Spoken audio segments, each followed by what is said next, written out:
Boa tarde, pessoal. Hoje vou fazer o segundo vídeo da série referente ao imperialismo europeu, ainda dentro da Europa, que a gente iniciou algumas semanas atrás, abordando o assunto da reconquista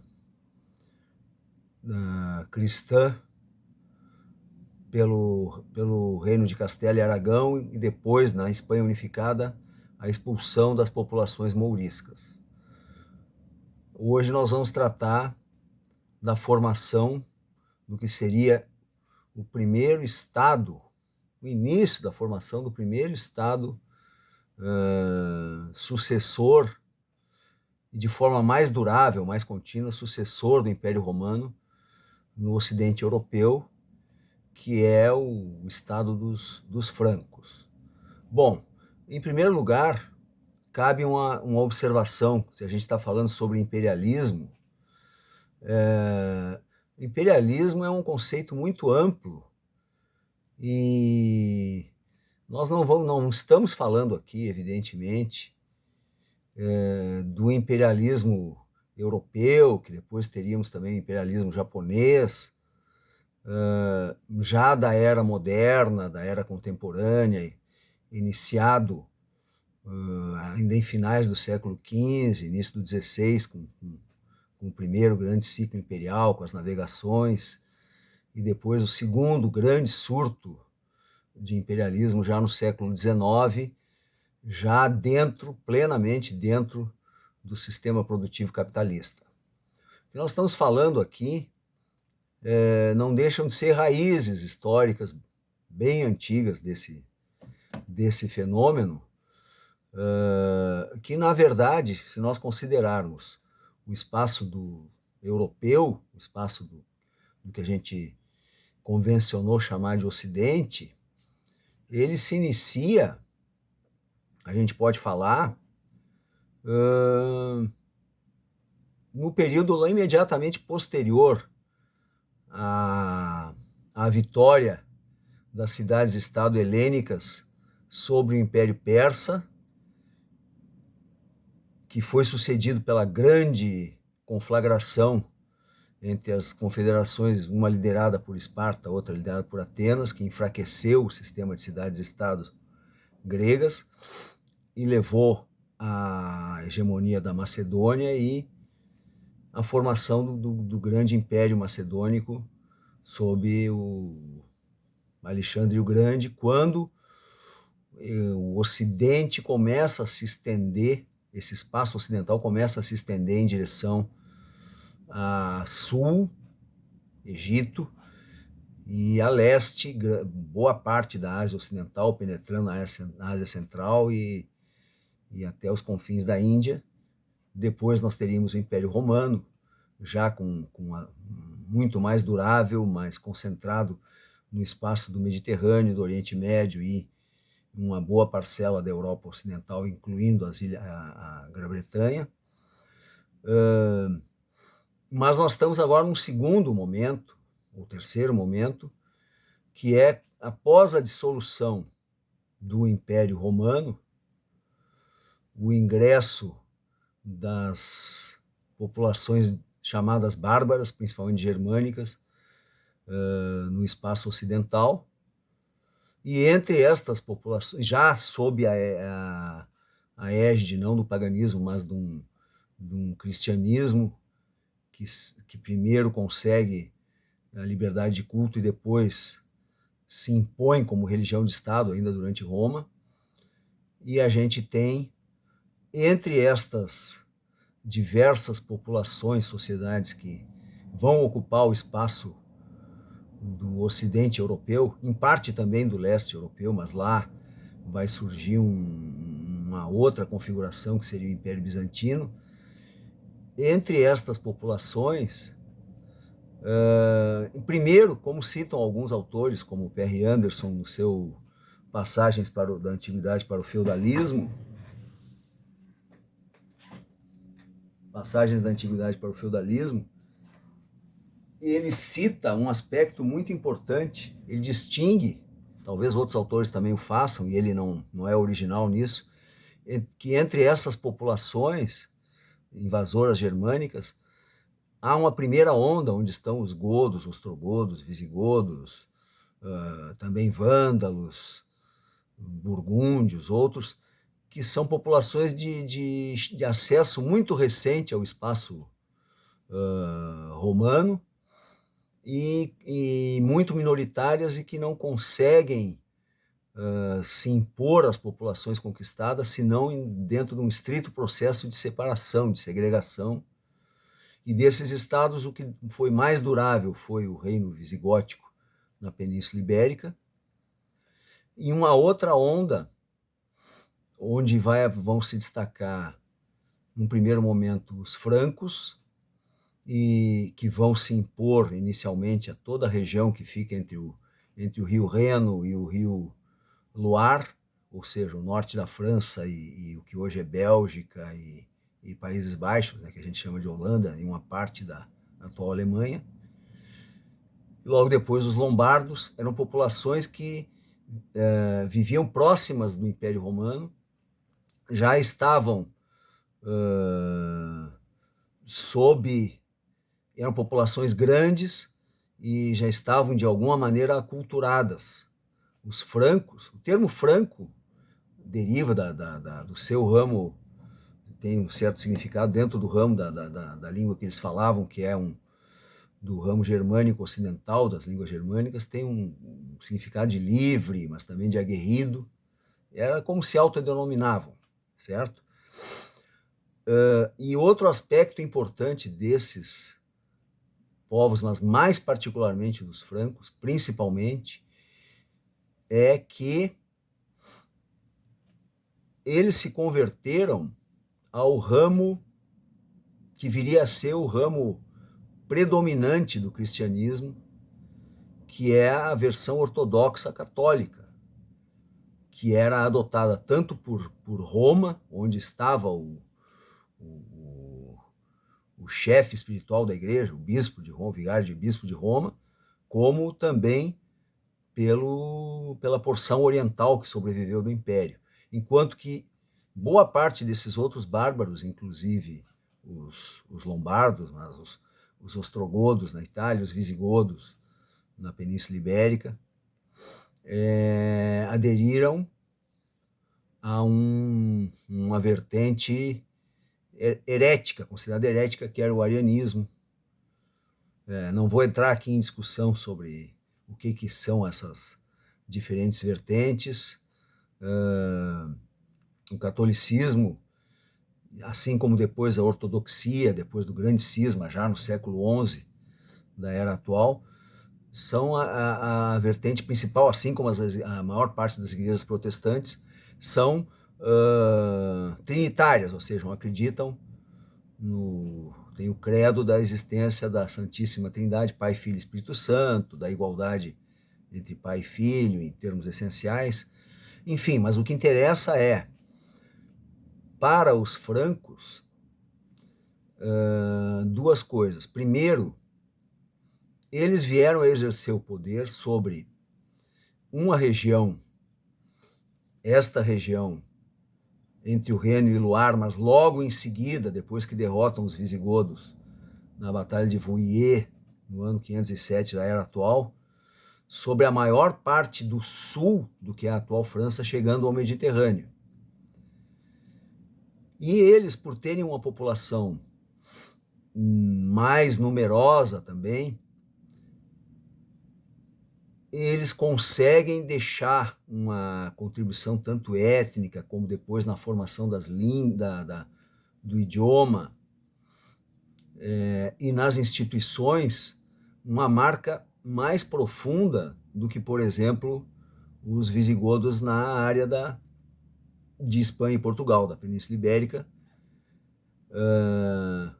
Não que esses não deixassem, por exemplo, as leis, boa parte das leis do reino visigodo continuou sendo adotada já durante o período da Reconquista, mas, embora esse primeiro reino franco, sob Clovis, ele logo, que são a dinastia merovingia, né, logo veio a se dividir e não tinha, de modo nenhum, a menor capacidade e nem a pretensão de competir ou de se ver como sucessora do império. Pelo contrário, Clovis se via como um cônsul do imperador que reinava em Constantinopla, né? Mas efetivamente eles foram se impondo, fazendo uma situação, um início de amálgama entre as instituições sobreviventes de Roma, que já são do Baixo Império, ou seja, já são instituições que já passavam por um processo de profundas modificações em relação ao período inicial do Império Romano. A sociedade, ainda havia cidades, mas ela já era uma sociedade mais agrária, e foi possível, logo em pouco tempo, haver uma espécie de fusão entre populações, entre elites, não completa, é claro, e com a adoção de costumes oriundos do antigo espaço germânico que eles tinham, com costumes do mundo romano. No espaço atual da França, do que hoje é a França, isto fica bem delimitado. Em períodos posteriores vai se consolidar a vigência, a prevalência do direito germânico, maior prevalência do direito germânico no espaço norte dessa área, e uma prevalência maior do direito romano no espaço sul. As próprias línguas, aí é um ponto importante, também Perry Anderson fala sobre isso, claro que com base em outros autores, um papel importantíssimo aí essa relação estreita entre os governantes francos, desde essa era merovingia, com a Igreja Católica, e o papel da Igreja em difundir, uma vez extinto o Estado romano, difundir o latim, já em versões modificadas, entre a massa da população, principalmente rural, que, segundo ele afirma, ainda em finais e antes da disseminação da fé cristã, ainda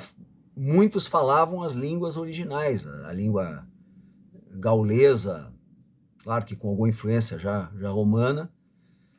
e a difusão deste latim e das futuras línguas vernáculas se dá nesse momento em que a igreja adquire poder, porque ela mantém uma organização, bem ou mal ela mantém a organização, enquanto que os reinados, esse Estado, esse início de Estado merovingio, ele é muito fraco, ele é muito patrimonialista, ele logo se divide, nesse extenso espaço, para vocês terem uma ideia do que a gente está falando, o espaço onde se encontra esse reino franco, que depois vai chegar a um máximo de poderio sobre Carlos Magno e seu sucessor, Luís I, até o Tratado de Verdun, que vai separá-lo em 3 partes. Ele é um espaço muito amplo, que vai do Reno e além Reno até os Pirineus e até os Alpes e ao Atlântico, boa parte, mas ele logo se separa em diversas porções pelos filhos sucessores desse rei Clovis e assim por diante, dificilmente é unificado, mas ele tem 2 partes, eu diria até 3 partes principais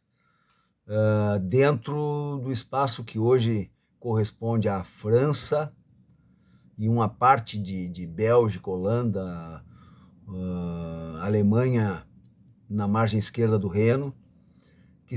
são mais ao norte, mais ao nordeste, a Austrásia,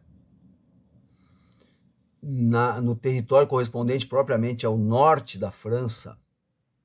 a gente tem, ou seja, basicamente entre o que seria ali o rio Somme, o rio Mosa, até o rio Loire, seria a Neustria. O significado são palavras que têm, essas palavras Neustria e Austrásia têm significado respectivamente de nova terra, Neustria, e Austrásia de terras orientais, de Ost, uma forma latinizada dessa, e mais ao sul a Aquitânia, e outros adendos. Mas este Estado, esse início de Estado, que vai levar ao início de uma sociedade que a gente pode chamar de nova,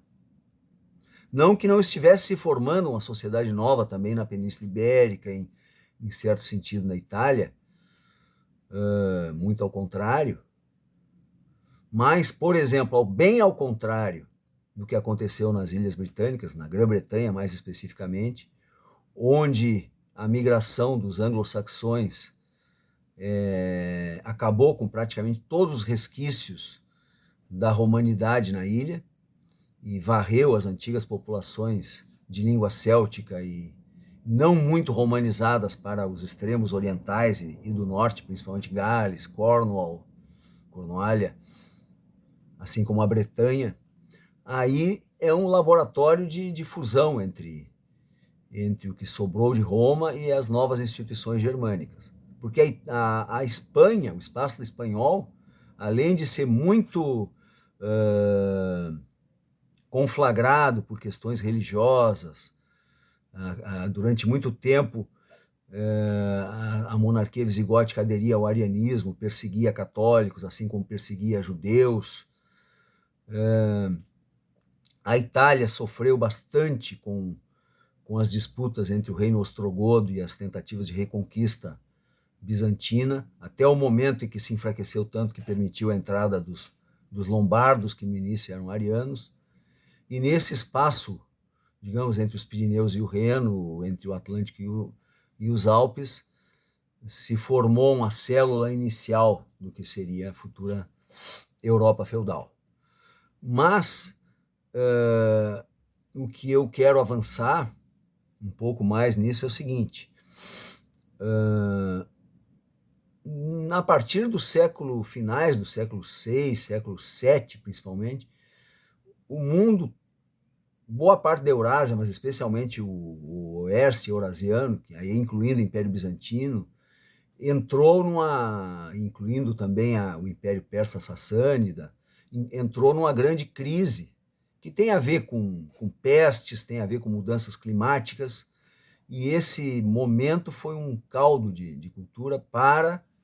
entre outras causas, né, a surgimento do Islã e a ascensão meteórica e fulminante do Império Árabe Islâmico. E a partir do ano 620, mais ou menos, 632, ele tem uma ascensão vertiginosa, destrói o Império Persa, ocupa todas as áreas bizantinas no Oriente Médio, com exceção da parte correspondente à atual Turquia Asiática, Anatólia, onde ele resiste, e ocupa toda a margem norte do Mediterrâneo e chega até a Península Ibérica e começa a subir atravessa os Pirineus e sobe em direção a esse espaço franco, assim como sobe também, ocupa a Sicília e partes do sul da Itália. Ocorre então que essa formação social dos francos, que ainda é dirigida ainda basicamente por uma elite que a gente pode claramente definir como ascendência germânica e que se situa mais nesse espaço ao norte do espaço, dessa área, entre Neustria e Austrásia, vai ser o núcleo de uma resistência E esse ponto é muito bem explorado neste livro aqui, que é uma excelente leitura, o Islã e a Formação da Europa, onde vai abordar já quando os merovingios se dissolvem e entram a nova família reinante, que são os carolíngios ou robertianos, com Charles Martel, vai deter o avanço islâmico, vai deixá-lo confinado basicamente à Península Ibérica e a Sicília, e algumas áreas do Mediterrâneo. Mas nesse momento também surge esse Império Carolíngio, e ele vai apresentar duas coisas. Assim. Em primeiro lugar, como a gente tinha dito antes, os reis merovingios, eles nunca se viam mais do que como delegados, assim, embora tivesse, vamos dizer, a realeza de origem, muito como delegados do poder de Bizâncio, né, de Roma, através de Constantinopla. E o neto do Carlos Martel, né, o filho Pepino, foi que destronou o último merovingio e se tornou um mais novo rei dos francos, termo em latim Rex Francorum, né? E o filho, Carlos Magno, que reinava, era uma família basicamente da região da Austrásia, uma família mais germânica do que galo-romana, certamente. Ele vai consolidar a conquista, ele vai derrotar os lombardos que ameaçavam o poder papal, e ele vai ser coroado pelo Papa no ano de 800 em Roma como imperador. Pois bem, e o outro fato importante que vai caracterizar essa noção de imperialismo, que vai ter um vínculo com os futuros imperialismos europeus, é a questão da fé junto com a espada. A fé junto com a espada, que não é uma coisa que se via em Roma, por exemplo. Não se via em Roma, não se via em Alexandre, isso não estava em... Carlos Magno vai empreender guerras durante várias décadas na direção nordeste do seu espaço, cruzando ali o Reno e entrando nas florestas da Germânia para submeter as tribos saxônicas, que ainda eram pagãs, por volta do ano 774. Nessa fase aí, ele vai submeter, vai conseguir derrotar o grande chefe deles, que é o Vidukhin, que vai acabar se convertendo ao cristianismo forçadamente, depois da execução dizem os registros, de 4.500 integrantes da elite saxônia que se recusavam à conversão. Então ali a gente tem um primeiro grande momento dessa conjunção entre digamos, a Bíblia e a espada e a força, e que logo vai gerar outros desdobramentos, que muitos vão ser dos próprios, porque esses saxônicos são um dos embriões, uma parte, assim como os próprios francos desse Império Franco e outros povos germânicos, embrião do futuro Império Romano-Germânico, que hoje se vê como seria o primeiro Reich, né, o primeiro Estado alemão, que vai empreender junto com os escandinavos já cristianizados a partir dos séculos 11, 12, 13, cruzadas para converter povos bálticos, como os lituanos, como os letões, já mais no espaço ao norte e ao oriente da Europa, no espaço do Báltico. E aí já é uma outra história, né?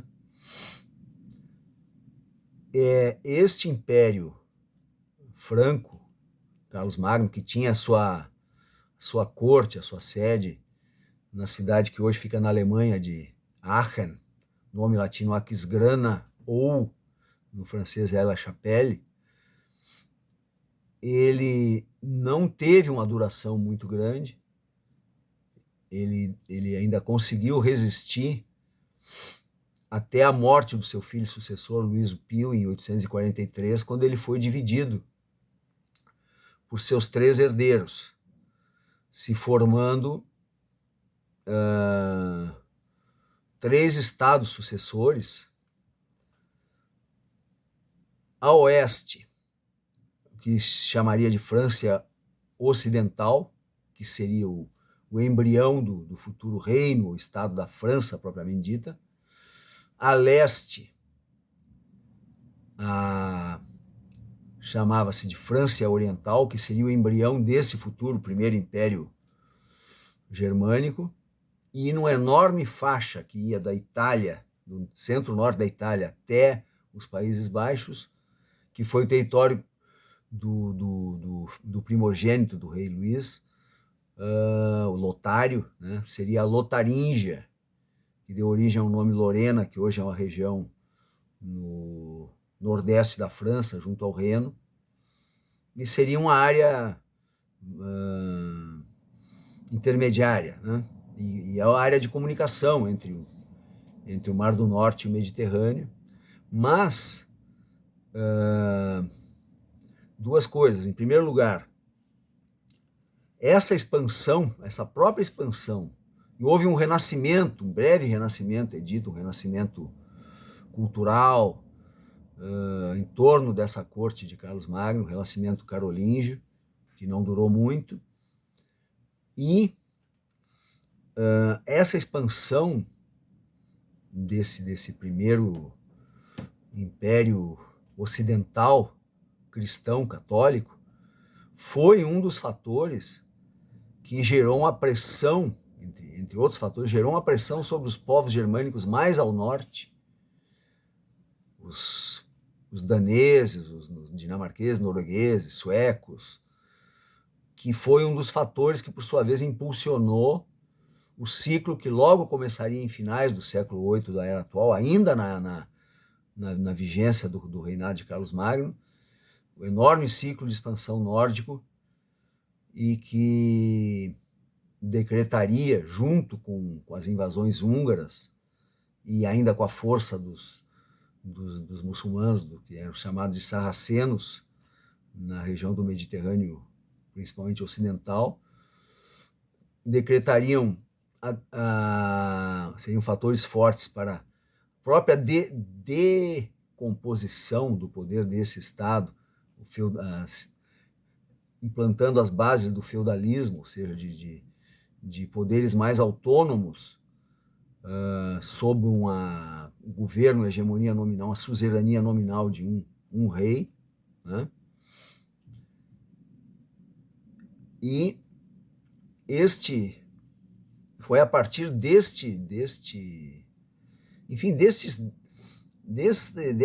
foi nesta sociedade que se encontra, como eu disse, entre o Reno e os Pirineus, entre o Atlântico e os Alpes e o Canal da Mancha, em que vai se formar, vai ser um berço, assim, o núcleo principal, como coloca o Jacques Le Goff neste livro, As Raízes Medievais da Europa, do feudalismo, do sistema feudal, e do que seria essa Europa pós-romana, que vai mostrar as suas garras, né? Vai mostrar, já passado o impacto dessas invasões magiares e principalmente vikings e muçulmanas também, vai mostrar o seu impacto já sobre o feudalismo, vai se voltar para conquistas na direção do mundo muçulmano, e apoiando ao já enfraquecido, mas ainda resistente Império Bizantino, no que seriam as cruzadas que se iniciam no ano de 1099.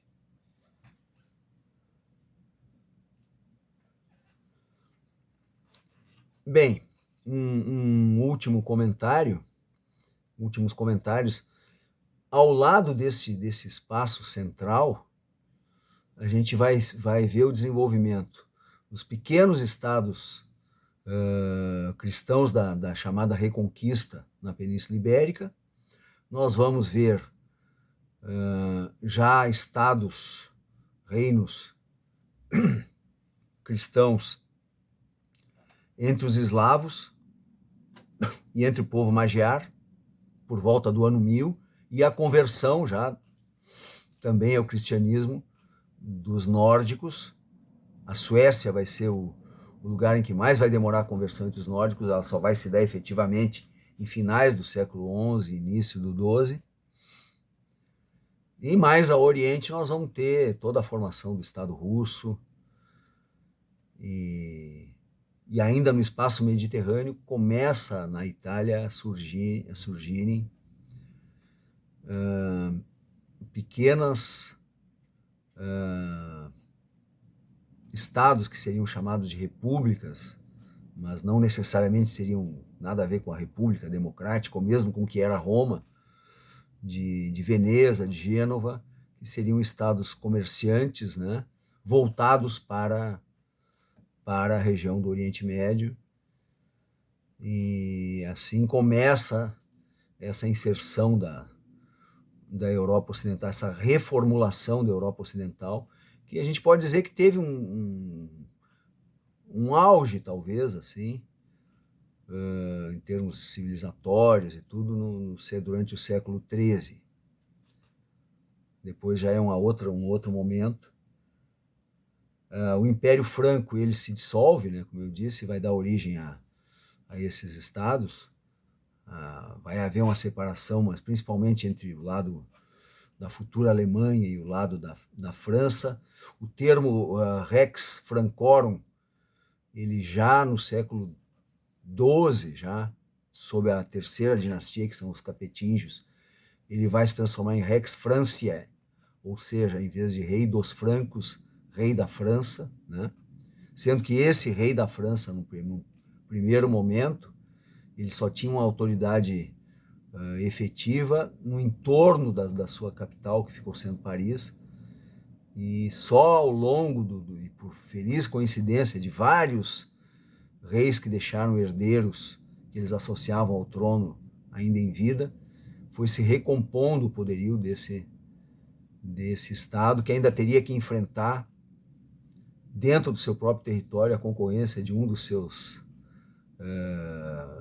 vassalos, que seria, depois da conquista normanda da Inglaterra, seria o próprio rei da Inglaterra. Então é esse que eu tinha para o momento para abordar sobre esse primeiro germe de imperialismo europeu dentro da própria Europa, mostrando que entre as primeiras vítimas estavam os que hoje são boa parte do povo alemão, sendo os saxões ainda pagãos. E vamos prosseguir essa série abordando também essa expansão germânica em direção ao leste, entre outros assuntos. Boa tarde, obrigado.